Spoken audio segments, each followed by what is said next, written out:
Hello दोस्तों, आज का हमारा टॉपिक रहेगा ब्लड यानी कि रक्त, रुधिर। रक्त क्या होता है? सबसे पहले जानेंगे रक्त क्या होता है। रक्त एक तरल संयोजी ऊतक होता है जो कि प्राकृतिक कोलाइड होता है। रक्त की उत्पत्ति होती है मेसोडर्म कोशिकाओं से। रक्त की जो उत्पत्ति होती है वो होती है मेसोडर्म कोशिकाओं से। इसके बाद अपन जानेंगे कि रक्त का अध्ययन क्या कहलाता है। रक्त का अध्ययन कहलाता है हेमेटोलॉजी। रक्त के अध्ययन को क्या बोला जाता है? हेमेटोलॉजी। इसके बाद अपन जानेंगे कि रक्त का पीएच कितना होता है। रक्त का पीएच होता है लगभग अप्रोक्सीमेट 7.4। अगर इसकी रेंज पूछी जाए तो 7.4 से लेकर 7.6। रक्त दो प्रकार के अवयव से मिलकर बना होता है। पहली होती है प्लाज्मा और दूसरी होती है रक्त कणिका। अगर हम प्लाज्मा की बात करें तो प्लाज्मा रक्त में 55% पाई जाती है, और रक्त कणिका की बात करें तो वो 45% रक्त कणिका ब्लड में पाई जाती है। अगर हम प्लाज्मा को अलग से देखें, इसको देखेंगे प्लाज्मा प्लाज्मा की बात करते हैं तो प्लाज्मा में लगभग 90 से 92% वाटर पाया जाता है और 8 से 10% प्रोटीन पाई जाती है। क्या पाई जाती है? प्रोटीन। रक्त में प्रोटीन 3 प्रकार की पाई जाती है: एल्बुमिन प्रोटीन, ग्लोब्यूलिन प्रोटीन और फाइब्रिन प्रोटीन। यानी कि जो एल्बुमिन प्रोटीन होती है उसका जो कार्य होगा वो कार्य होता है रक्त का थक्का बनाना। और रक्त में जो सर्वाधिक प्रोटीन पाई जाएगी वो कौन सी पाई जाएगी? Albumin protein. दूसरी प्रोटीन है ग्लोब्यूलिन। जो ग्लोब्यूलिन प्रोटीन होती है उसका जो मुख्य कार्य होता है वो प्रतिरक्षा तंत्र का विकास करना होता है। शरीर में जो एल्बुमिन प्रोटीन ग्लोब्यूलिन प्रोटीन होती है उसका मुख्य कार्य होता है शरीर में प्रतिरक्षा तंत्र का निर्माण करना। नेक्स्ट जो प्रोटीन होगी तीसरे नंबर की, उसका नाम होगा फाइब्रिन, जो कि रक्त स्कंदन करने में सहायता करेगी। इसके बाद ये प्रोटीन हो गई। इसके बाद अपन जाने कि रक्त एक मनुष्य में सामान्य मनुष्य में 6 से 7 लीटर रक्त की मात्रा पाई जाती है। अगर बोल सकते हैं कि जितना मनुष्य का वजन होता है उसका लगभग 7% मनुष्य के शरीर में क्या पाया जाता है? ब्लड पाया जाता है। और दूसरी बात यह है कि जब महिलाओं में पुरुषों की तुलना में 500 ग्राम ब्लड की मात्रा कम पाई जाती है। यहाँ तक समझ में आया होगा। एक बार फिर से इसका समराइजेशन कर लेते हैं। ब्लड अपन ने स्टार्ट किया था। ब्लड रक्त क्या है? रक्त एक तरल संयोजी ऊतक होता है जो कि एक प्राकृतिक कोलाइड होता है। और रक्त की उत्पत्ति कौन सी कोशिकाओं से होती है? यानी कि रक्त की उत्पत्ति होती है मेसोडर्म कोशिकाओं से। कौन सी कोशिकाओं से? मेसोडर्म। रक्त की उत्पत्ति मेसोडर्म कोशिकाओं से होती है। इसके बाद देखेंगे अपन रक्त का जो अध्ययन होता है वो क्या कहलाता है? हेमेटोलॉजी। इसके बाद रक्त का पीएच अपन ने देखा है। रक्त का पीएच होता है 7.4। अगर इसकी रेंज पूछे तो कितनी होगी? 7.4 से लेकर 7.6। फिर देखेंगे कि रक्त कितने प्रकार के अवयव से मिलकर बना होता है। रक्त 2 प्रकार के अवयव से मिलकर बना होता है। पहली होती है प्लाज्मा और दूसरी होती है रक्त कणिका।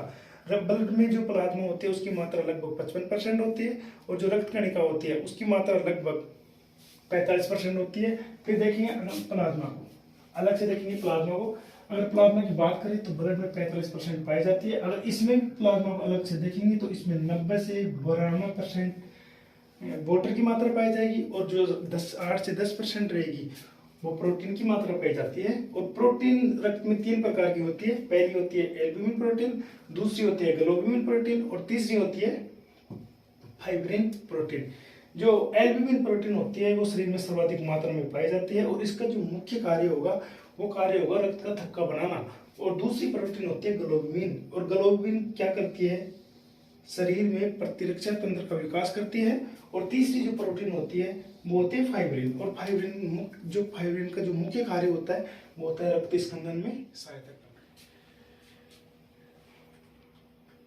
ब्लड कितने प्रकार के अवयव से मिलकर बना होता है? 2 प्रकार के। एक होती है प्लाज्मा, दूसरी होती है रक्त कणिका। प्लाज्मा आपने पढ़ लिए। अब दूसरा जो अवयव होगा वो होगा रक्त कणिका।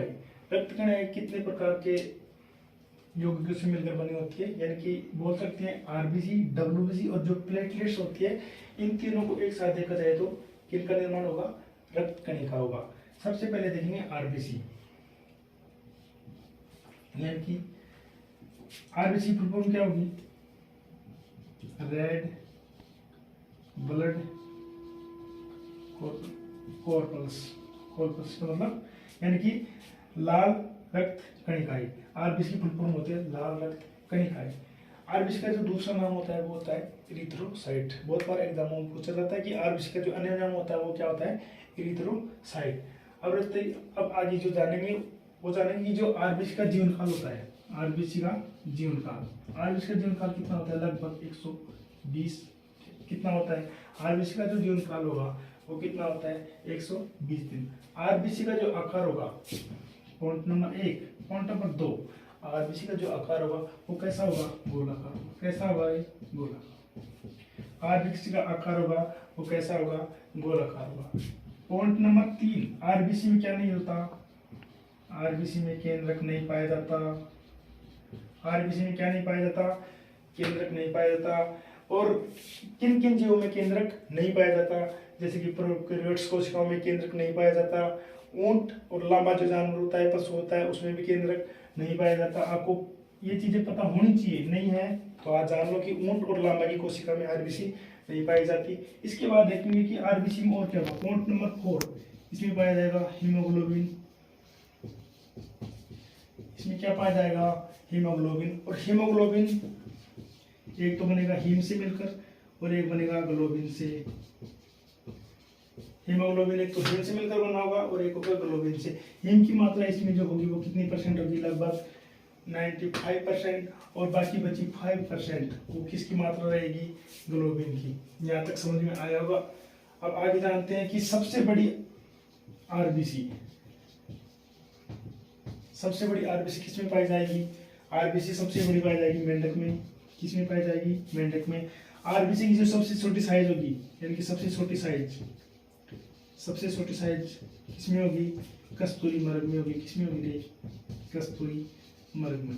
इसके साथ साथ ही अपन एक पॉइंट और जान लेते हैं कि जो इंडिया यानी कि हमारे भारत में 1 यूनिट होती है, उसके बराबर कितने ml होंगे? 1 यूनिट बराबर, यानी कि ब्लड की बात करते हैं ना, जैसे 1 यूनिट, 2 यूनिट, 5 यूनिट, 10 यूनिट, जो भी, अगर 1 यूनिट की बात करते हैं तो उसमें 1 यूनिट बराबर होगा 350 ml। और जैसे कि यूएसए, ब्रिटेन वगैरह जो देश होते हैं उनमें अगर हम 1 यूनिट की बात करें उसमें 1 यूनिट बराबर होगा 420 ml। एक बार इसकी समरी फिर से देख लेते हैं कि जो रक्त कणिका होती है वो डब्ल्यूबीसी, आरबीसी और प्लेटलेट से मिलकर बनी होती है। इसमें सबसे पहले देखेंगे आरबीसी। आरबीसी का अन्य नाम होता है इरिथ्रोसाइट। और आरबीसी का जो जीवन काल होता है वो 120 दिन होता है। आरबीसी का जो आकार होगा वो गोलाकार होगा और आरबीसी में केंद्रक नहीं पाया जाता। इसके साथ ही लामा और ऊंट में भी केंद्रक नहीं पाया जाता। फिर देखेंगे कि आरबीसी में क्या पाया जाएगा? हीमोग्लोबिन। और हीमोग्लोबिन हीम प्लस ग्लोबिन से मिलकर बना होगा। और हीम की मात्रा इसमें यहाँ पर होगी 95% और ग्लोबिन की मात्रा होगी यहाँ पर 5%। सबसे बड़ी आरबीसी की बात करें या फिर जाने तो यहाँ पर इसमें किसमें होगी? मेंढक में होगी। और सबसे छोटी आरबीसी की बात करें तो किसमें होगी? कस्तूरी मृग में। और अगर रही बात यूनिट की, इंडिया की बात करें तो 1 यूनिट बराबर कितने ml होगा? 350 ml होगी।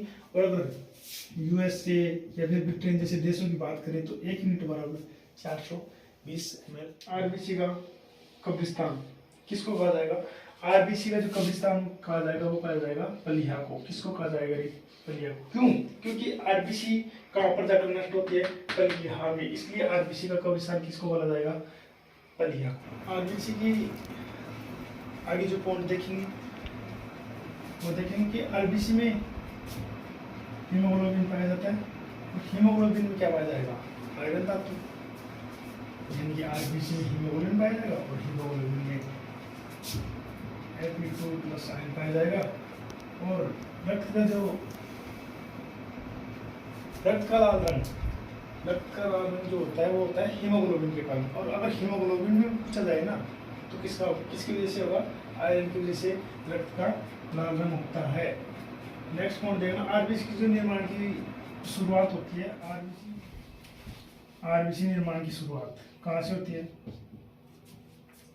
पित्तक से। आरबीसी निर्माण की जो शुरुआत होगी वो कहाँ से होगी?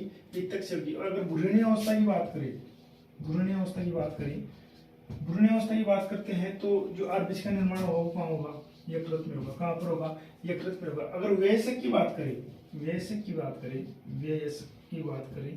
तो वयस्क में आरबीसी का जो निर्माण होगा वो कहाँ पर होगा? अस्थिमज्जा में होगा। कहाँ पर होगा?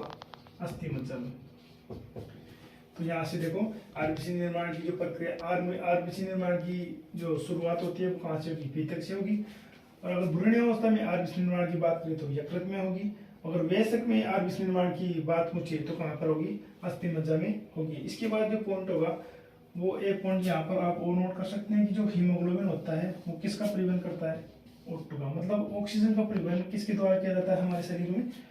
हीमोग्लोबिन के द्वारा हमारे शरीर में ऑक्सीजन का परिवहन किया जाता है। और एक बात और देखो, जैसे सीप होता है, गेंगा होता है, सीप हो गया, गेंगा हो गया, इनके अंदर जो रक्त पाया जाता है उसका जो रंग होगा वो नीला होगा। क्यों होगा? क्योंकि सीप और गेंगा जैसे छोटे कीट पतंग या जीव जंतु होते हैं उनमें हीमोग्लोबिन के स्थान पर क्या पाया जाता है? हीमोग्लोबिन के स्थान पर हीमोसाइनिन वर्णक पाया जाता है। कौन क्या पाया जाएगा? हीमोसाइनिन। और हीमोसाइनिन में क्या पाया जाएगा? हीमोसाइनिन में Cu2+ पाया जाएगा। यहाँ पर हीमोग्लोबिन में आयरन 2+ पाया जाता है। और यहाँ पर सीप जैसे घिंगा इन जैसे कीट पतंगों में हीमोग्लोबिन के स्थान पर हीमोसाइनिन पाया जाता है, जिसमें यहाँ पर आयरन पाया जाता है, लेकिन यहाँ पर आयरन के स्थान पर क्या पाया जाएगा? Cu+ यानी कि Cu2+ पाया जाता है। और इसी की वजह से सीप बैगिंगा जैसे कीट पतंगों में इनका जो रक्त का रंग होगा वो कैसा होगा? नीला होगा। इसके बाद जो पॉइंट होगा वो पॉइंट होगा कि आरबीसी कहाँ टूटेगी? आरबीसी कहाँ टूटेगी? आरबीसी टूटेगी यकृत में। आरबीसी टूटेगी कहाँ टूटेगी? आरबीसी टूटेगी यकृत में। आरबीसी टूटती है यकृत में, जो कि दो वर्णकों में टूटती है। एक होती है बिलिरुबिन और एक होती है बिलिरुबिन। आरबीसी कहाँ पर टूटती है? यकृत में। यकृत में टूटती है और दो वर्णकों में टूटती है। एक होता है बिलिरुबिन और एक होता है बिलिवर्डिन। यानी कि बिलिरुबिन और बिलिवर्डिन वर्णकों में आरबीसी टूटती है। और कहाँ पर टूटती है? यकृत में। इस पॉइंट के बाद अपन देखेंगे नेक्स्ट पॉइंट, यानी कि आरबीसी में सेल विभाजन नहीं होता, यानी कि आरबीसी में कोशिका विभाजन नहीं होता। और इसके बाद आरबीसी की संख्या की बात करते हैं।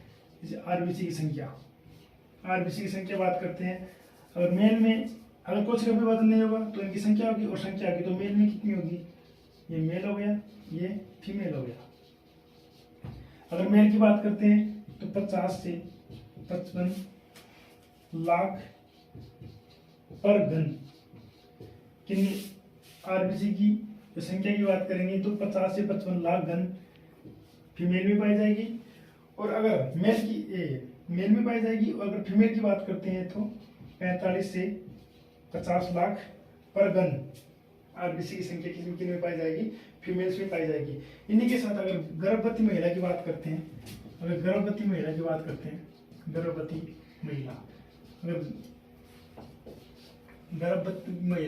करते हैं तो इसमें जो आरबीसी की संख्या होगी वो होगी 60 से 73 लाख पर घन। यहाँ तक समझ में आया होगा। इसके बाद अपन देखते हैं कि एक नोट लगा के आप याद रख सकते हो। नोट, जो उभयचर होते हैं उनकी आरबीसी में केंद्रक पाया जाता है। मैंने क्या बोला? जो उभयचर होते हैं उनकी आरबीसी में केंद्रक पाया जाता है, लेकिन जो उसका आकार होगा ना वो उभयतलकार होगा। यानी कि उभयचर की आरबीसी में केंद्रक पाया जाता है जिसका आकार उभयतल होगा। कैसा होगा? उभयतल। जो अगली कणिका रक्त कणिका होगी वो होगी डब्ल्यूबीसी। डब्ल्यूबीसी का पूरा नाम क्या होगा? व्हाइट सेल, यानी व्हाइट ब्लड सेल्स, सफेद रक्त कणिकाएं। इसका अन्य नाम क्या होगा? ल्यूकोसाइट। ल्यूको का मतलब क्या होता है? सुरक्षा करना। WBC को शरीर का सैनिक कहा जाता है, क्योंकि ये सूक्ष्म जीवों से हमारे शरीर की रक्षा करती है, सुरक्षा करती है, इसलिए WBC को हमारे शरीर का सैनिक कहा जाता है। इसके बाद आप देखेंगे कि इसका जो WBC की संख्या कितनी होती है। WBC की संख्या लगभग होती है 6000 से 8000 पर mm²।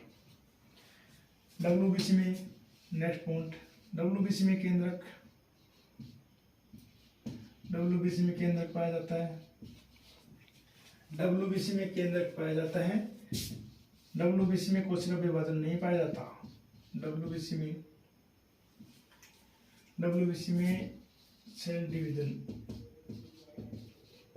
यानी कि WBC में कोशिका विभाजन नहीं पाया जाता। इसके बाद जो होगा WBC का अपन फॉर्मेट बनाएंगे। एक ये WBC को कितने भागों में बांटा जा सकता है? 2 भागों में। कौन कौन से? एक तो कणिका में WBC, और दूसरी होगी कणिका में। WBC को 2 भागों में बांटा जा सकता है। पहले होगी कणिका में WBC, दूसरी होगी अकणिका में WBC। कणिका में WBC 3 प्रकार की होती है। इसको कितने भागों में बांट सकते हैं? 3 भागों में। पहली होगी बेसोफिल्स, दूसरा जो होगा एसिडोफिल या फिर इओसोनोफिल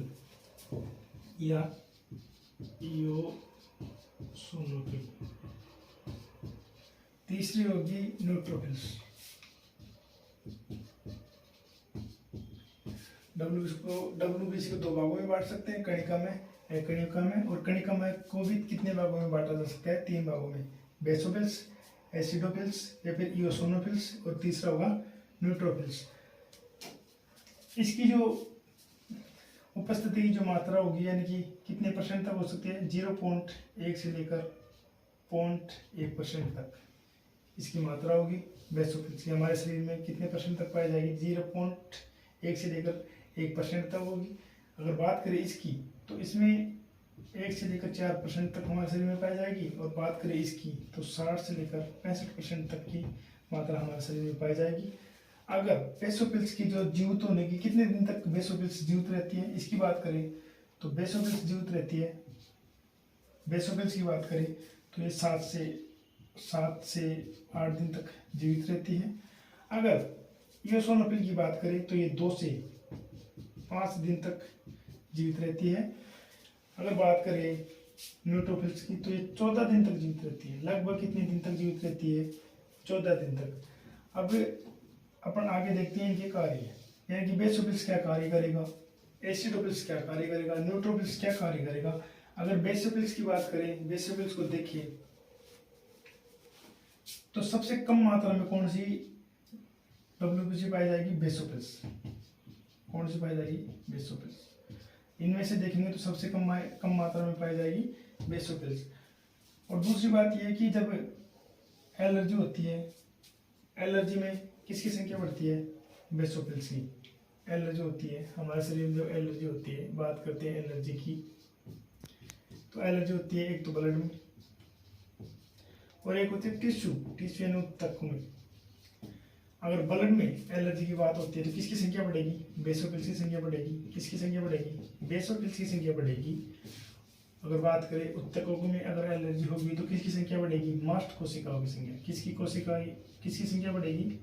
मास्ट कोशिकाओं की संख्या बढ़ेगी। तो ये था बेसोफिल्स। अगर बात करें एसिडोफिल्स की कार्य की, ये जो संक्रमण में क्या होगा? सहायता करेगी। यानी कि संक्रमण में सहायता करने का मतलब ये होगा, जब हमारे शरीर में संक्रमण उत्पन्न होता है या फिर संक्रमण होता है तो किसकी संख्या बढ़ जाएगी? एसिडोफिल्स की संख्या बढ़ जाएगी, और ये संक्रमण में जो भी जीवाणु, कीटाणु, वायरस जो होंगे उनका क्या करेंगे? भक्षण। यानी कि किसमें सहायता करेगी?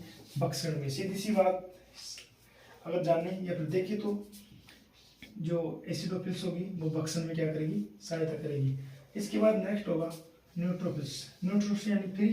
न्यूट्रल का मतलब होता है फ्री, और अपन इसको ऐसे याद कर सकते हैं, न्यूट्रल का मतलब होता है फ्री। और बात अगर न्यूट्रोफिल की बात करें तो ये सर्वाधिक मात्रा में पाई जाएगी हमारे शरीर में WBC, यानी कि 60 से 65% तक की इसकी मात्रा पाई जाएगी। अगर फ्री रहेंगे तो कितने ज़्यादा दिन तक जिएंगे, ज़्यादा दिन तक जिएंगे मतलब 14 दिन तक।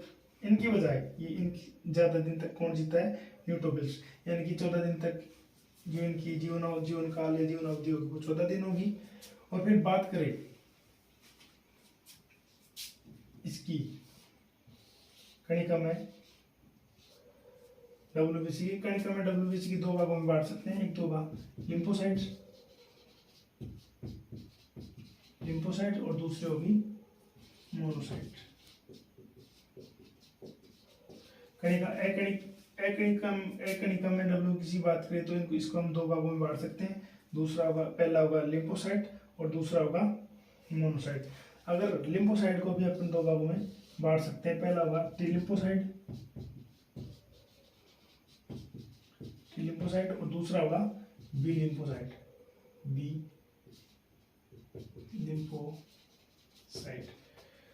मोनोसाइट और लिम्फोसाइट की बात करें तो ये लगभग 21 दिन तक जीवित रहेगा। और अगर मोनोसाइट की बात करें तो लगभग इनकी जो जीवन अवधि होती है वो होती है 45 डेज। अब जो टी लिम्फोसाइट होगा उसको भी हम दो भागों में बांट सकते हैं। एक तो T4 सहायक कोशिकाएं और दूसरी होगी T8 मारक कोशिकाएं। यानी कि लिम्फोसाइट की दो होगी, एक होगी T4 सहायक कोशिका, दूसरी होगी T8 मारक कोशिकाएं। इसको एक बार फिर से देख लेते हैं। इसको देखने से पहले आपको मैं जो WBC और RBC का अनुपात होगा वो कितना कितना होगा, WBC और RBC का जो अनुपात होगा वो 1:600 होगा। कितना होगा, 1:600। इसको फिर से देखते हैं किसको, WBC को।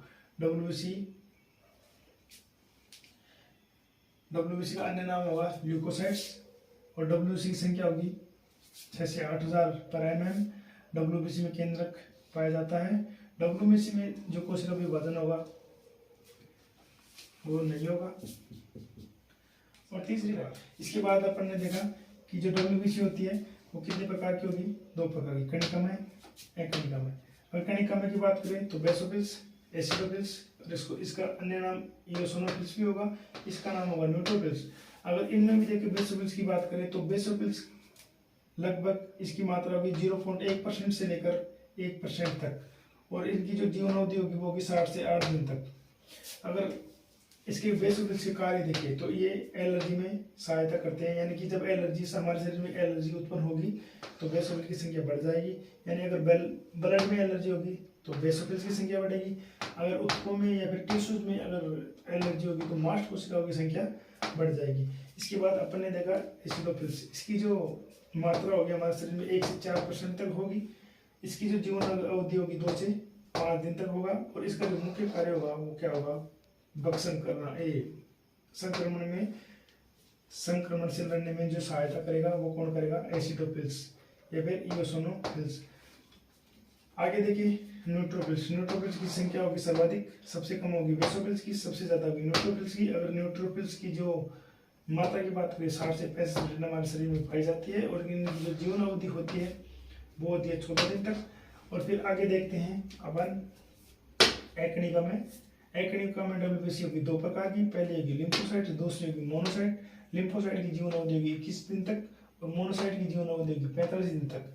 अगर लिम्फोसाइट को भी अपन दो भागों में बांट सकते हैं, टी लिम्फोसाइट और बी लिम्फोसाइट। टी लिम्फोसाइट को भी दो भागों में बांट सकते हैं, टी सहायक कोशिका, T4 सहायक कोशिका और T8 सहायक कोशिका। नेक्स्ट देखते हैं और एक बात और जान लेते हैं, यही जो हमारे शरीर में जो ब्लड होता है, यानी कि कई बार कोई एक्सीडेंट हो जाता है या फिर शरीर में ब्लड की कमी हो जाती है तब हमें ब्लड की ज़रूरत पड़ती है। तो ब्लड कहाँ से मिलेगा, हमें ब्लड बैंक से। और ब्लड बैंक वाले जो होते हैं वो ब्लड को कितने डिग्री सेंटीग्रेड तापमान पर सुरक्षित रखते हैं, तो उसको हम जान सकते हैं 4.4 डिग्री सेंटीग्रेड या 40 फ़ारेनहाइट तापमान पर ब्लड बैंक में ब्लड को रखा जाता है। और ब्लड को अगर वैसे खुला छोड़ देंगे तो ब्लड क्या होगा, ब्लड में क्लॉटिंग होना स्टार्ट हो जाएगी, इसलिए ब्लड को नहीं जमने से यानी कि ब्लड को जमने से रोकने के लिए अपन किसका उपयोग करते हैं? उस ब्लड को जमने से रोकने के लिए एथिलीन डाई एमीन टेट्रा या फिर सोडियम ऑक्जेलेट का उपयोग करते हैं। एथिलीन डाई एमीन टेट्रा या फिर सोडियम ऑक्जेलेट का उपयोग ब्लड को जमने से रोकने के लिए इसका यूज किया जाता है। किसका? एथिलीन डाई एमीन टेट्रा या फिर सोडियम ऑक्जेलेट। यहाँ तक समझ में आया होगा। कणिका में अपन ने पढ़ लिया है। इसके बाद होगा कणिका में WBC। कणिका में WBC को कितने भागों में बांटेंगे? 2 भागों में। पहली होगी मोनोसाइट, दूसरी होगी लिम्फोसाइट। कणिका में कोशिका को 2 भागों में बांटेंगे, यानी कि WBC को 2 भागों में बांटेंगे, मोनोसाइट, लिम्फोसाइट। अगर मोनोसाइट का जो कार्य होगा वो क्या होगा? मोनोसाइट का एक काम होगा जिसको बोलेंगे, ये पहले तो एंटीबॉडी का क्या करेगा? एंटीबॉडीज का निर्माण करेगा। और एंटीबॉडी का निर्माण करेगा तो साफ सी बात यह है कि प्रतिरक्षा तंत्र का विकास होगा, यानी कि इसका जो मुख्य काम होगा वो एंटीबॉडी का निर्माण करना, और फिर एंटीबॉडी का निर्माण करने के बाद शरीर में प्रतिरक्षा तंत्र का विकास करना। फिर इसके बाद देखेंगे लिम्फोसाइट को जो मुख्य कार्य होगा वो क्या होगा? मुख्य कार्य होगा भक्षण करना। भक्षण किसका करेगा? अगर भक्षण का कार्य ब्लड में हो रहा है तो उस अवस्था को बोलेंगे मैक्रोफेज। और टिश्यू यानी कि उत्तक में हो रहा है भक्षण का कार्य तो उसको बोलेंगे मोनोसाइट। क्या बोलेंगे? मोनोसाइट। लिम्फोसाइट को 2 भागों में बांट सकते हैं। यहाँ ले लेते हैं, यहाँ लिम्फोसाइट को 2 भागों में बांट सकते हैं। पहला होगा टी लिम्फोसाइट और दूसरा होगा बी लिम्फोसाइट। टी लिम्फोसाइट 2 प्रकार की होगी, T8 मार्क और एक दूसरी होगी T4 साइक। जो T4 साइक कोशिका होगी, ये साइक WBC होगी। इसका जो मुख्य काम क्या होगा? जब मनुष्य में जब एड्स वगैरह रोग हो जाते हैं ना, तब T4 साइक की क्या हो जाती है? कमी होना स्टार्ट हो जाती है। और जब T4 साइक कोशिका की कमी होना स्टार्ट हो जाएगी तो अंततः इंसान की मृत्यु तय है। तो WBC की जो आगे और देखेंगे 2 बात, ल्यूकोसाइट यानी कि WBC ल्यूकोसाइट। अगर ल्यूकोसाइट देखिए तो एक होता है ल्यूकोपीनिया,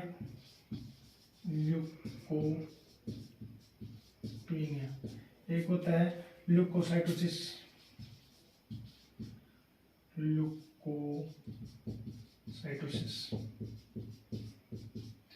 अगर WBC की संख्या कम होती है ना, शरीर में WBC की संख्या अगर डाउन होना, WBC की संख्या क्या होगी?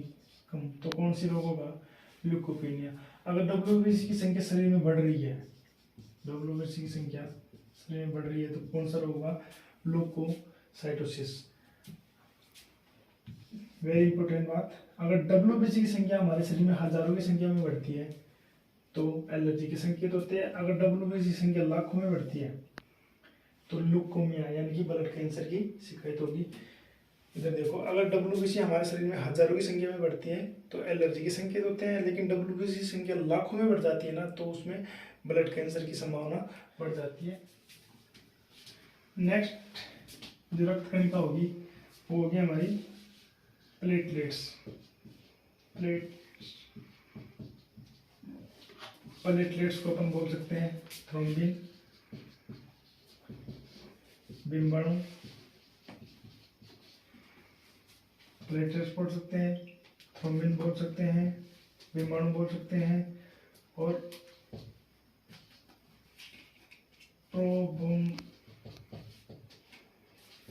थ्रोम्बोसाइट बोल सकते हैं, और क्या बोल सकते हैं इसको, ये प्लेटलेट बोल सकते हैं, थ्रोम्बिन बोल सकते हैं, बिम्बाणु बोल सकते हैं, और थ्रोम्बोसाइट बोल सकते हैं। इनका जो कार्य होगा, सबसे पहले तो कार्य इनका देखेंगे निर्माण।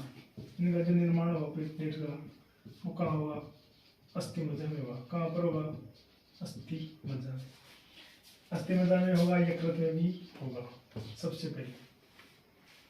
फिर देखेंगे इनका जो जीवन काल होगा, इनका जीवन काल कितना होगा, 7 से 10 दिन।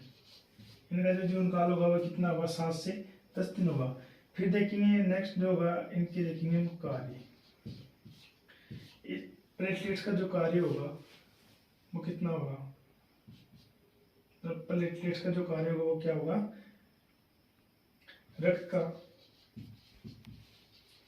थक्का बनाना, रक्त का थक्का बनाना। इसलिए प्लेटलेट्स को या फिर थ्रोम्बिन को या फिर विमाणु को, थ्रोम्बोसाइट को क्या बोला जाता है, प्रतिस्कंदन कारक। क्या बोला जाता है, प्रतिस्कंदन कारक। इसके बाद देखेंगे इनकी संख्या। क्या देखेंगे, इनकी संख्या। इनकी संख्या होती है 1.5 से लेकर लगभग 3.5 लाख पर घन। फिर इसके बाद इसमें देखेंगे कि इसकी अधिकता से क्या होगा, अधिकता से प्लेटलेट की हमारे शरीर में अधिकता हो जाएगी तो क्या होगा, ब्लड कैंसर हो जाएगा। क्या हो जाएगा, ब्लड कैंसर। अगर इसकी जो कमी रहेगी, कमी से क्या रहेगा, कौन डेगी नामक रोग होता है। इसके बाद एक बात और देख सकते हैं, यानी कि प्लेटलेट्स की संख्या बढ़ती है तो थ्रोम्बोसाइट, अगर प्लेटलेट की संख्या बढ़ती है तो क्या होगा, थ्रोम्बोसाइटोसिस हो जाएगा। अगर प्लेटलेट की संख्या कम होती है तो उससे होगा थ्रोम्बोपिनिया। क्या होगा, थ्रोम्बोपिनिया। और ये थ्रोम्बोपिनिया होने के बाद हमारे शरीर में हो जाता है डेंगू। कौन सी बीमारी हो जाएगी, डेंगू।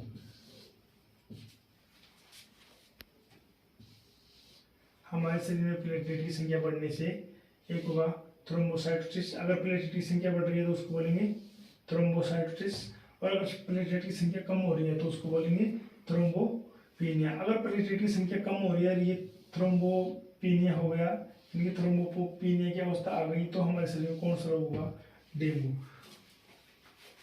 अब रही बात डेंगू, तो डेंगू का इलाज, डेंगू का जो प्राथमिक इलाज होगा वो क्या होता है, डेंगू का प्राथमिक इलाज, बकरी का दूध, मादा भेड़ का दूध, ऊँटनी का दूध, कीवी फल, नारियल पानी इत्यादि। तो अपन ने क्या देखा, अपने देखा प्लेटलेट्स, अपन ने देखा प्लेटलेट में हो गया क्या, एक का जो अन्य नाम होगा प्लेटलेट, पट्टिकाणु, थ्रोम्बिन, प्रोथ्रोम्बोसाइट और विमाणु। इसका जो जीवन काल होगा वो कितना होता है, 7 से 10 दिन। इनकी जो संख्या होगी वो कितनी होगी, 1.5 से लेकर 3.5 लाख पर घन। इसके बाद आपने देखा है, अगर हमारे शरीर में प्लेटलेट की अधिकता हो जाएगी, यानी कि अधिकता हो जाएगी तो क्या होगा, ब्लड कैंसर। और अगर कमी हो जाएगी तो क्या होगा, डेंगू नामक रोग होगा।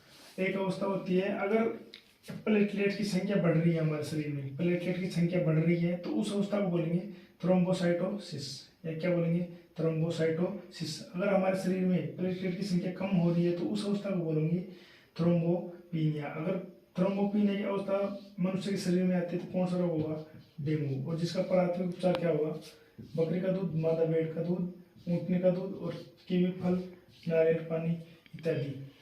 इन सब को पढ़ने के बाद, यानी कि आरबीसी, ये क्रम आपको याद रखना है, प्लेटलेट्स, और फिर WBC। इसका मतलब क्या हुआ, इसका मतलब यह हुआ कि शरीर में सबसे ज़्यादा मात्रा में क्या पाई जाएगी, RBC पाई जाएगी, और फिर क्या पाएगा, प्लेटलेट्स, और फिर WBC। यानी कि RBC ओनली अकेली मात्रा कितनी परसेंट होगी इसमें, 99%, और ये दोनों मिलाकर कितने परसेंट होगा, 1%। अपन 3 रोग देखते हैं, एक होता है डेंगू, ये यहाँ लिख देंगे रोग, और यहाँ लिख देंगे किसकी कमी से होगा, डेंगू, फिर एक होती है एड्स, और फिर एक होता है मलेरिया। डेंगू रोग जो होगा वो किसकी कमी से होगा, यानी कि डेंगू रोग में किसकी कमी होगी, डेंगू रोग में कमी होगी प्लेट्स की, किसकी होगी, प्लेट्स की। डेंगू रोग में किसकी कमी होगी, प्लेट्स की। एड्स रोग में किसकी कमी होगी, WBC की। और जो मलेरिया है इसमें किसकी कमी होगी, RBC की। तो ये था हमारा आज का टॉपिक ब्लड को हमने बहुत ही आसान भाषा में पूरा किया है। अगर वीडियो अच्छा लगे, अगर आपको समझ में आया हो तो चैनल को लाइक करें, सब्सक्राइब करें और कमेंट्स करें। Thank you.